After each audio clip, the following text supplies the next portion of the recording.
Welcome to the final chapter of Aliens vs. Avengers, issue number 4. The epic crossover between Marvel and the terrifying xenomorphs reaches its dramatic conclusion. The story picks up at Bar Sinister, a dark, twisted place where an outbreak is unfolding. Xenomorphs are bursting out of clones of Mr. Sinister himself. Let's recap how we got here. David, the android from Prometheus and Alien Covenant, along with others like him, appeared in an alternate universe. There, they unleashed xenomorphs across the cosmos, wiping out nearly all life. But once they discovered the multiverse, they didn't stop. Instead, they brought these monsters into another universe, the one we're in now. Though most of the engineers were destroyed by David, a few survived. They began tracking the androids, leading them to Earth, just in time to see the chaos erupt. The xenomorphs reproduced at terrifying speed. Before Earth's heroes could mount a defense, the planet had already fallen. The only option left was evacuation. The Avengers launched refugee ships, trying to save whoever they could. Mutants retreated to Mars, but nearly every major hero was dead. Now only one place remains, Bar Sinister. Built on the ruins of Mars, the final stronghold of mutant kind. But even this refuge is no longer safe. Driven by a twisted ambition, Mr. Sinister brought a xenomorph with him and began cloning himself. But his clones weren't perfect. Each one was infected. The result? A massacre. The last mutants were either killed or turned. Sinister's goal wasn't survival. He wanted evolution. He was trying to create the ultimate xenomorph, one that could dominate the universe. And he succeeded. From the wreckage emerged a red xenomorph. This wasn't just another alien. It was a rare variant, previously seen in alien lore. A species that once waged civil war against the black xenomorphs. But this red xenomorph was more than powerful. It was intelligent, it was strategic, and worst of all, it inherited Mr. Sinister's personality. That's something no xenomorph has ever done before. Normally, xenomorphs absorb biological traits from their hosts. But this one absorbed Sinister's mind, his cunning, his thirst for control, his hunger for power. And then, as expected, it turned on its creator. One by one, it slaughtered every last Sinister clone. Now, only it remains. A single xenomorph, red as blood, born from the ambition of a madman, as deadly in mind as it is in body, the ultimate predator, the last one standing. While the xenomorph swarm wiped out every last clone of Sinister, one creature stood apart, the red xenomorph, silent, calculating, with a twisted grin etched across its face. It wasn't just the strongest among them. It was the last dominant being on this world. From this moment forward, the xenomorphs had officially inherited the Earth. But the story doesn't end there. The narrative shifts, light years away, to Wakanda. In this universe, Wakanda has evolved far beyond a single nation. It's become a vast, intergalactic empire. Mastering space travel, the Wakandans expanded across the stars, establishing a powerful civilization that now spans entire galaxies. A powerful monologue in this chapter captures the scale of what Wakanda has become. No one expected them to settle in a fertile, unclaimed arm of a spiral galaxy that kissed the edge of a dying nebula. No one imagined that their atemporal generation ships would spawn a sprawling galactic empire, and yet it did. At the heart of this empire lies Taka's Reach, an immense industrial ring and the central hub for Wakanda's cosmic expansion.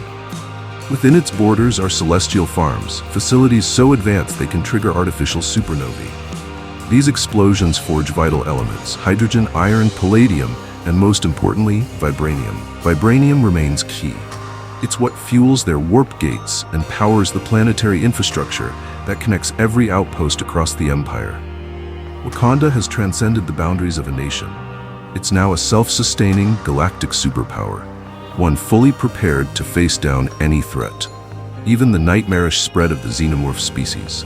In a universe being consumed by terror, Wakanda stands as one of the few remaining beacons of strength. Armed with advanced technology and interdimensional gateways, these space corridors connect entire systems, allowing Wakanda to maintain control and prosperity without relying on traditional star travel. They didn't just survive, they adapted, and they conquered. But Wakanda's greatest strength, its Stargate network, became its fatal flaw. These gates, once the lifeblood of a thriving galactic empire, turned into highways for disaster. When a single planet fell to the xenomorph infection, the outbreak jumped instantly to the next, then the next, and the next. In a matter of moments, all 57 worlds of the Empire and countless outposts were pulled into the spiral of extinction. It was a collapse of galactic proportions, and it happened almost overnight. The xenomorphs acted like parasitic zombies. One undetected infection was all it took. A creature would burst from a host's chest, and the silent massacre would begin. These aliens hunted in shadows, eliminating their prey before anyone could even register the threat. By the time Emperor T'Challa returned from an off-world campaign, only 2 planets remained unconquered. His father had fallen, and on the surviving worlds, Wakandans were fighting tooth and nail against an overwhelming swarm of xenomorphs. T'Challa drew his blade and stepped into a war he could never truly win. But what came next was even more terrifying. Wakanda wasn't destroyed by parasites. It was wiped out by something else entirely: the Engineers. These powerful beings, the creators of mankind and victims of the original xenomorph outbreak, engineered by androids like David, had survived. In this universe, they'd followed the machines across dimensions with a singular mission: cleanse the multiverse. Their strategy was brutal. They deployed micro-black holes, artificial singularities that lasted mere milliseconds. But that was enough. Entire infected planets vanished from reality in an instant. The Engineers called it atonement for their first mistake. When T'Challa finally came face to face with them, he learned the horrifying truth. And he fought back with everything he had. In a last stand, he and the remaining Wakandans destroyed the Engineers' flagship and wiped out their final forces. The message they left behind, a chilling lesson T'Challa would never forget: save what you can, burn the rest. With so few survivors, T'Challa made the only choice he could: evacuate the uninfected and abandon what was left of the Empire. Once a mighty galactic civilization, now reduced to ashes. The story then shifts back to Mars, now the final refuge for the last survivors of Earth. There, a small group of heroes is holding the line. Manifold, the teleporter, stands alongside Emma Frost, Wolverine, Carol Danvers, Captain Marvel, and Armor. They are among the last still standing in a desperate war against the xenomorph threat. As T'Challa reunites with Tony Stark, he looks him in the eye and says quietly, "Ah, Anthony, may you finally find peace." Carol Danvers quickly steps forward asking, "And the Wakandan Empire?" T'Challa gives a brief but heavy response: "Fallen. The same fate as every other victim of this insanity." That fate isn't unique. It's shared by countless others, caught in a war between creators and creations, locked in a deadly cycle that spans entire realities. A loop with no clear beginning, no end, and no victor. Because once the multiverse was discovered, it opened the door to endless worlds and endless destruction. As long as the androids like David exist, and as long as a single engineer still draws breath, the cycle will never stop. David will continue to unleash xenomorphs across reality, leaving galaxies drowning in blood and ruin. And the engineers will follow behind, determined to wipe out everything infected. And so, the loop goes on, world after world consumed until nothing remains, until the multiverse itself becomes a massive, lifeless grave. At that moment, Wolverine speaks up, asking the question on everyone's mind: is there any way to stop this?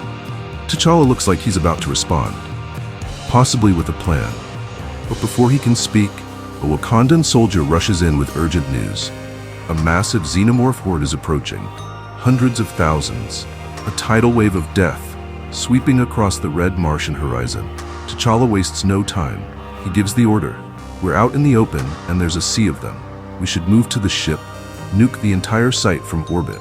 But then Wolverine points into the distance and says, "You see the big red one?" In that moment, it all becomes clear. The xenomorphs aren't moving aimlessly, they're being led. In xenomorph lore, there's always been a hierarchy, from the common drones to the Queen, the Empress, and even the Queen Mother. If that structure holds true here, then eliminating the Alpha could be the key. Cut off the head and the hive falls into chaos. Wolverine immediately steps forward. "Can you cover us? We're gonna take out the Queen." Emma Frost shifts into her diamond form, immune to all physical harm, while Armor activates her impenetrable energy shell. The team is ready. This is a last-ditch assault, a full-force strike aimed directly at the heart of the xenomorph swarm. They're one shot at ending the war before the entire multiverse is consumed. T'Challa turns to Logan. "What's your plan?" Wolverine responds without hesitation, "I'll find a way." And he means it. Because throughout this entire nightmare, Wolverine has managed to avoid a fate worse than death. Just imagine if the Xenomorphs had used his healing factor to endlessly reproduce, implanting eggs, hatching larvae over and over again, an unending cycle of agony where he'd never truly die and never truly live. A horror beyond comprehension. Black Panther takes command. Keep them at range. Set up a killing field at 400 yards, cascading warheads and fire teams for any that get through. Wolverine turns to Manifold. Manifold, drop us right on top of Sinister. And that's when things start to spiral. Wolverine lands directly above the red Xenomorph. And what happens next is unthinkable. It teleports. The creature uses Nightcrawler's powers. This isn't just an alpha, it's a mutated hybrid, wielding powers beyond anything they've seen. It reappears on higher ground, seemingly taunting the heroes. Wolverine gives chase, acid blood burning into him from the earlier fight. He doesn't stop. But just as he closes the distance, the creature vanishes again. That's when it hits him. It's a trap. The whole thing, a distraction. As Wolverine chased down the Alpha, Armor was quickly overwhelmed. Her energy armor held strong. The Xenomorphs couldn't pierce it, but sheer numbers were wearing her down. "They can't hurt us," she said, "but there's too many of them." Wolverine responded through grit and focus. "Just keep swinging. I'll get us clear if we need to." But then, it happened. The teleporting Xenomorph, the mutated queen, appeared inside Armor's shield. In one swift, brutal move, it killed her instantly. There was no time to react, no time to save her. The situation spiraled fast. Emma Frost went down next, and with the creature turning its attention to the remaining survivors, T'Challa realized the battle was lost. He turned to Carol Danvers and said quietly, "They failed, and we won't hold here for long. My son was right, we have to go, Carol." But Carol shook her head, firm and defiant. "No, I shouldn't have run the first time, and I'm not running anymore." Guilt had haunted her for years. Back when Earth was falling, Carol, Tony, Miles, and a few others evacuated. Captain America stayed behind to hold the line. He told them to leave, to save what they could, and they did. But they carried the weight of that decision ever since, knowing full well that those left behind didn't make it. As a former Air Force officer, Carol had lived by the code. Leave no one behind. And breaking that code felt like a betrayal she could never forgive. So when T'Challa made the call to pull back to protect what little hope remained, Carol turned to him and said, "Do what you can here, for your people and for whoever else makes it, and cover your eyes." This was a rare glimpse at Carol Danvers in her purest form. Fearless, determined, ready to go down swinging. T'Challa offered one last warning. "Be careful," she answered without hesitation. "Careful is for those who plan on coming back." Then she unleashed Binary, tapping into the cosmic power burning inside her. A blazing release of energy rivaling a newborn star. It wasn't enough to destroy everything. Her allies were protected by shields and armor, but the wave vaporized wave after wave of Xenomorphs in seconds. For a moment, everything was still. The battlefield was silent. Then, from the scorched ashes, something moved. The red Xenomorph, the Alpha, was still standing. It emerged from the wreckage, unscathed, like a phantom that refused to die. But this time, something's different. The creature's skin glistens, metallic, nearly unbreakable. It now wears a biological armor resembling Colossus's osmium form, giving it near-impervious defense. It's not just teleporting with Nightcrawler's abilities anymore. Now it also wields brute strength on par with Colossus. This Xenomorph has evolved into something far more terrifying, a nightmare hybrid, a biological Nimrod carrying a cocktail of mutant powers and designed to dominate. T'Challa watches the scene unfold, breathing heavily before issuing the only command left. There are still too many of them left, and there's no stopping that thing. Have everyone fall back, Azari. We're leaving, now. As the survivors begin retreating to their ships, the red Xenomorph suddenly reappears, teleporting directly behind them. And then, the timeline jumps back. One day earlier, we return to Tony Stark, preparing for his final stand. From a distance, he detects Manifold's teleport signature and turns to Miles. "I think Carol got away. We should probably follow her lead, Spider-Man." Miles nods, silently agreeing. Tony continues, "I'm going to set my suit to purge the area. a widespread repulsor array at maximum power. It should clear the area and let us make our way to cover. He tells Miles to stay close, but not too close. This is going to get dangerous. At this point, it's just Tony and Miles. But then, Miles' spider sense flares. A regular xenomorph, not the red alpha, not yet, sneaks in from behind. Before Tony can react, it strikes. He goes down. Miles survives the blast and scrambles back to Tony, only to find him fatally wounded. Tony doesn't need a medic. He already knows. I've got onboard diagnostics. You don't need to tell me. I know how bad it is, but you know what to do, right? Miles, confused and panicked, replies, "What do you mean?" Tony, looking past him, answers, "I wasn't talking to you." And then a voice speaks, but it's not Miles. It's Venom. Miles Morales has been carrying the Venom symbiote throughout the entire war. Back in the present, just as the red xenomorph teleports behind T'Challa and the last surviving heroes, Miles Morales and Venom arrive at the battlefield. Miles speaks first. "We saw there was a ruckus going on. Looks like we were almost too late." T'Challa replies calmly, "No, you are too late. They're on us. It's the big one that's the problem. Nothing we've done could stop it. It's carrying mutant genes and cutting right through us." Venom steps forward. "The red one? Let us try." Without hesitation, Venom charges straight into battle, confronting the monstrous xenomorph queen in a brutal face-off. At first, it seems like the alien has the upper hand. It teleports behind Venom and drives a deadly strike straight through him. Acid and black fluid splatter in all directions. It looks like Venom has fallen, but symbiotes are hard to kill. Even as the creature celebrates its apparent victory, the black ooze begins to move. Drop by drop, it pulls itself together, reforming, rebuilding. Then, Venom invades. The symbiote forces its way inside the xenomorph queen, tearing it apart from within. The explosion of organic matter signals not just a victory, but the annihilation of one of the deadliest threats the multiverse has faced. Standing nearby, Miles Morales, Emma Frost, still alive thanks to her diamond form, and Black Panther all silently watch.